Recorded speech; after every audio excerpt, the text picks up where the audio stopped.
Ons het nou gepraat oor Bybelstudie en oor gebed en stilte tyd. Ek weet baie het kinders of kleinkinders, of het toegang tot kinders of sonnaskool, of waar ook al en hoe ook al jy werk.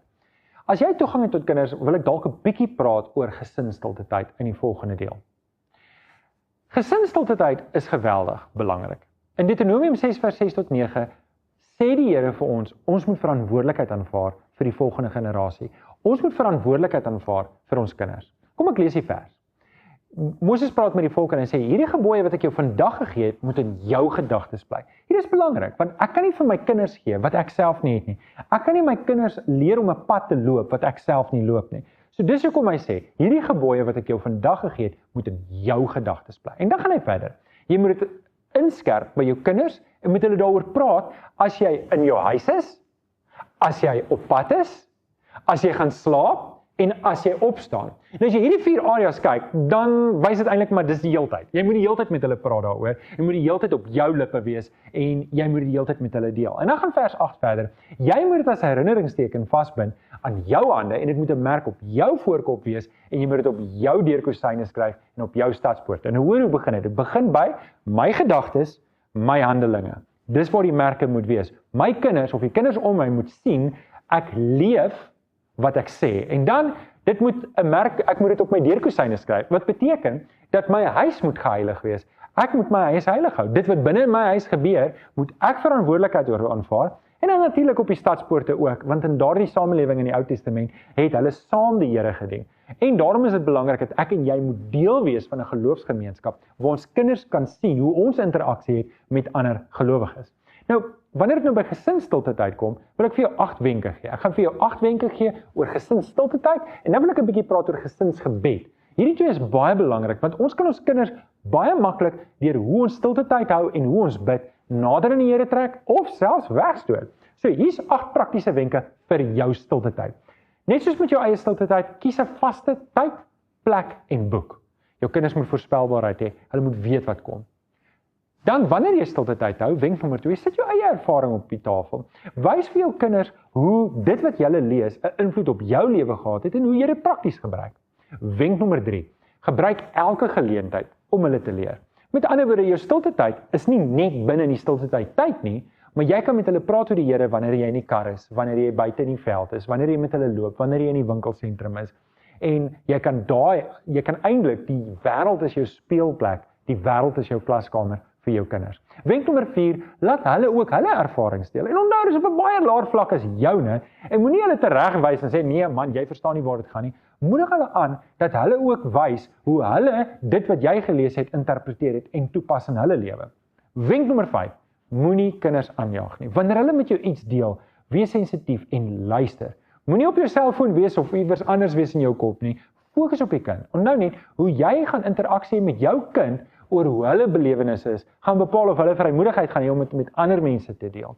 Wenk nommer 6, moenie asseblief te lank bid, lees of praat nie. Die laaste ding wat jy wil doen is om jou kinders te verveel en te dink, ag nee, hier gaan pa of ma alweer. Hou dit kort, hou dit interessant en maak dit, as ek die Engels kan gebruik, upbeat, dat hulle dit kan geniet. Wenk nommer 7, wat ook al jy doen, moenie swaarmoedig wees nie.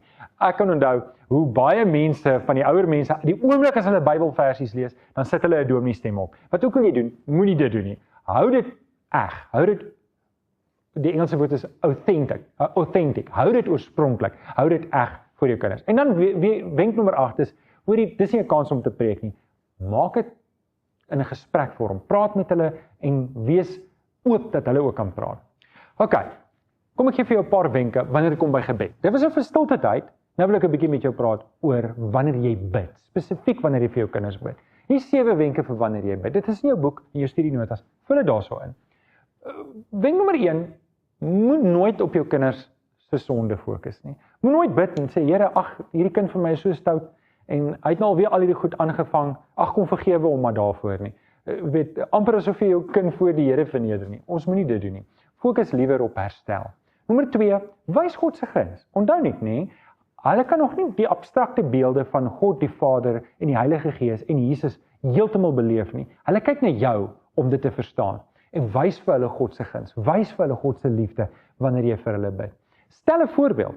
buite die gebedstyd ook, maar stel vir hulle die voorbeeld hoe om te bid, en moenie te groot woorde gebruik wanneer jy bid nie, hou dit op hulle vlak. Wees sagmoedig ook, wees sagmoedig in jou benadering tot jou kind, en raak hulle aan, hou jou hand om hulle skouers, hou hulle hande vas as jy vir hulle bid, en wys vir hulle God se liefde. Wys ook respek en aanvaarding, en dis wenk nommer 5, wys vir hulle, jy aanvaar hulle, en jy respekteer hulle. En dan, wys vir hulle ook vergifnis, wys vir hulle dit wat jy weet God gee, vinnige vergifnis, vergewe hulle as hulle verkeerd gedoen het, en wys dit ook in jou gebed, en dan laastens, dra jou kind se laste, dra jou kind se laste deur om te bid vir die dinge waar jou kind bekommerd is, die dinge wat vir jou kind 'n las is. Ek weet, ek en jy kyk as volwassenes en dink na ons kinders se laste en dink, ag, dit is so klein, dit is so nietig, maar onthou, dis hulle werklike realiteit. Bid vir hulle laste, wys vir jou kind dat hulle laste en bekommernisse is vir jou belangrik en wys vir hulle die pad hoe om daardie laste vir die Here te bring. Dit is die wenke vir gesinsstilte tyd en gesinsgebed. Ek dink hierdie was 'n belangrike hoofstuk om onder die knie te kry. Vir my persoonlik, ek dink baie mense sukkel om hulle kinders op hierdie pad te wys, want hulle het dit self nog nie onder die knie nie. En ek dink nie jy moet so hard op jouself wees nie. Ek dink die groot ding is net om te begin. Begin net die pad stap. Weet jy hoef nie alles reg te hê nie.